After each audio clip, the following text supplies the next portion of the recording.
आ जाओ भाई, आ जाओ। कौन से बैच से? लक्ष्य से। वेरी गुड भाई। देखो भाई सिलेक्शन अब हो ही रहे हैं, आ जाओ आ जाओ आ जाओ। बस बस भाई। लक्ष्य जेई हाँ जी सर। कितना स्कोर 202 सर। मिला था तू मेरे से? हाँ जी सर, ऑनलाइन ही बात किया था आपसे। कितना परसेंटाइल आया? 99.75 सर। वेरी गुड यार। तो अभी बच्चे कह ही रहे थे कि सर आप जाओ एक बार देखो कि क्या हो रहा है। मैंने कहा अभी जाते हैं, देखते हैं। Congratulation first of all. अपना बताओ भाई, लक्ष्य में कैसा रहा? सर वो सबसे पहले रिक्वेस्ट कर सकता हूँ? हाँ बोलो। Can I hug you sir? और क्या बात कर रहा है यार। थैंक यू कैसा सर। है? बहुत सही। अभी इसका मैंने इंटरव्यू भी लिया था।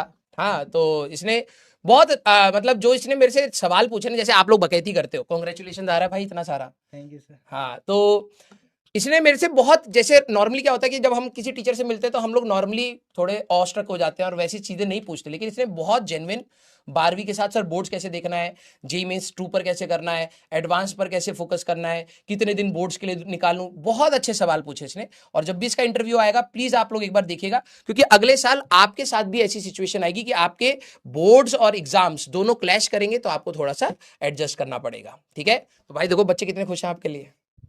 आप ये बताओ कि कैसे 12th क्लास में जब पढ़ाया जाता है, पहले तो 11th और 12th का अंतर बताओ यार, क्योंकि आपका इंटरव्यू तो बाद में आएगा। ठीक है? तो एटलीस्ट बच्चों को बताओ हमारा 11th और 12th का क्या अंतर है। हाँ जी।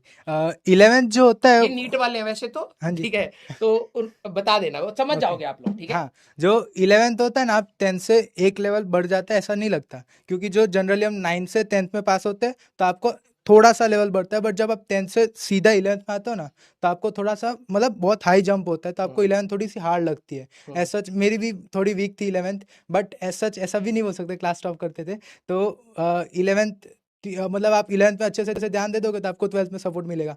अब 11th की चीजें भूल जाते हैं 12वीं में आते आते, कुछ चीजें हाँ। होती है। हाँ जी। मैं इनको यही बता रहा था कि आप बहुत सारी चीजें ऐसी होगी जो भूल जाओगे, लेकिन हाँ अगर जी। आपने समझी है तो आप रिकॉल अच्छे से रिकॉल कर कर लेते हो। सकते हैं, हाँ, रिवाइज करोगे तो आपको सब माइंड में आ ही जाएगा। ये इनको प्लीज समझाओ, क्योंकि बच्चों आज मैं उनको कुछ क्वेश्चन करा था जिसमें कुछ लॉज ऑफ मोशन आ गया, वेव चल रहा है तो लॉज ऑफ मोशन का सवाल आ गया, कुछ रोटेशन का आ गया, तो ये हम भूल गए।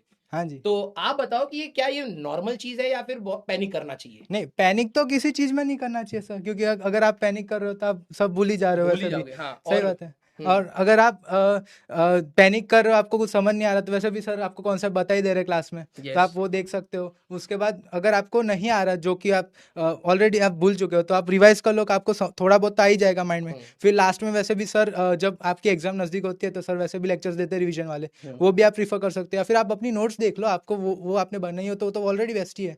12th क्लास में एक एक बच्चों का जनरली डाउट रहता है, 11th कैसा था? जैसे एक बच्चे ने पूछा आपका 11th कैसे था एज कंपेयर टू 12th, मतलब 12th में अगर तुम मान रहे हो कि अपने आप को एक्स, कि सर मैंने इतनी मेहनत करी मैं एक्स तक पहुंचा, 11th कैसा था तुम्हारा?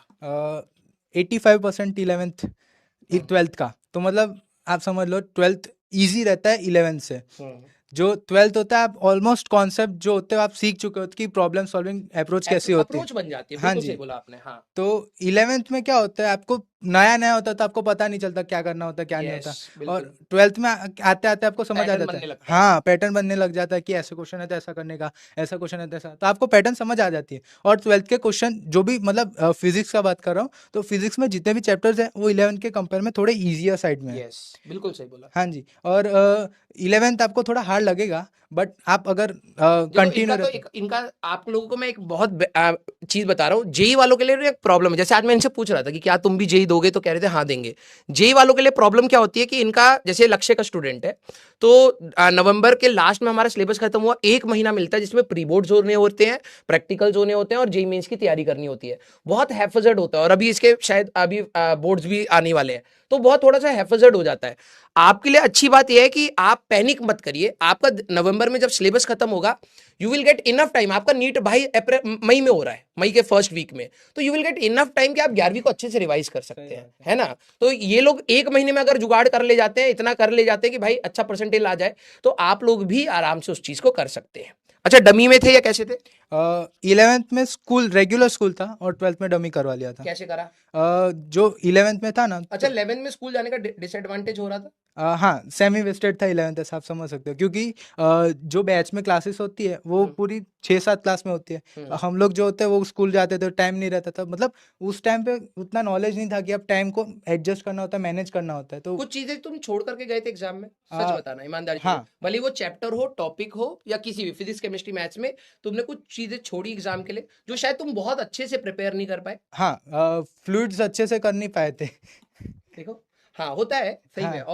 हाँ, और जो टॉपिक जिसपे तुम्हें लग रहा हो कि यार कि थोड़ा सा मेरे को और मेहनत कर लेना चाहिए था? रोटेशन में CRTM, वो जो लास्ट टॉपिक हाँ, आपने 4 CRTM। पार्ट्स किए थे, उसमें से एक लास्ट पार्ट का थोड़ा सा कर लेता तो एक क्वेश्चन और सही हो जाता मेरा।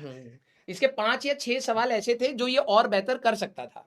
अगर मतलब यहाँ पर अगर वो कर ले जाता, मैनेज कर ले जाता तो बहुत अच्छा स्कोर बनता। लेकिन ठीक है, यहाँ से भी अब आपका ग्रोथ अच्छा है। ठीक है, ऑल दी बेस्ट कह रहे हैं बच्चे भैया बोर्ड एग्जाम के लिए।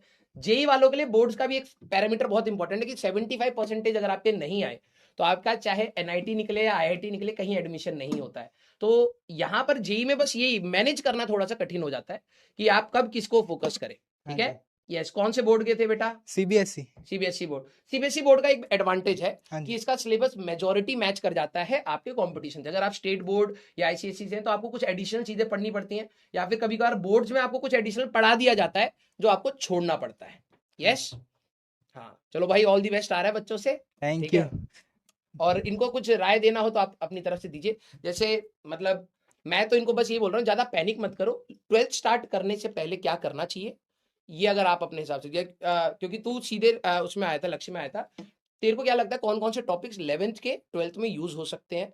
तू एक बार बता दे। हाँ जी, तो 11th का जो 12th में स्टार्टिंग का चैप्टर होता है इलेक्ट्रोस्टैट्स, उसमें मेजॉरिटी रोटेशन से पहले वर्क एनर्जी थ्योरम तक तो आपका बहुत काम आएगा। बिल्कुल। और फिर जब वो डायपोल वाला आएगा ना, तब आपको रोटेशन का सिर्फ टॉर्क का टॉर्क काम चाहिए, आएगा, हाँ। और कुछ काम नहीं आ और रहा है। ग्रेविटेशन अगर आपने अच्छे से कर लिया तो इलेक्ट्रोस्टैट हो गया पूरा मस्त। और एक बार फर्स्ट स्टेप अच्छा आता है उसके बाद आसान हो जाता है। सही, पूरा सेम टू सेम जो ग्रेविटेशन है वही है, बस मास की जगह चार्ज आ जाएगा और जी की जगह के आ जाएगा, और मैंने कुछ इनको फर्क यही नहीं। बात बोला कि फर्स्ट चैप्टर के लिए हम लोग तैयार करेंगे आराम से। ग्रेविटेशन मैंने इनका रोका था क्योंकि भूल जाएंगे नहीं तो। हाँ जी, मैंने कहा आखिरी में पढ़ाऊंगा, 1 महीना जितना भी बोलेंगे रिवाइज होकर के 12वीं में थोड़ा सा इनको एफर्ट अच्छा लगेगा। सही बात है।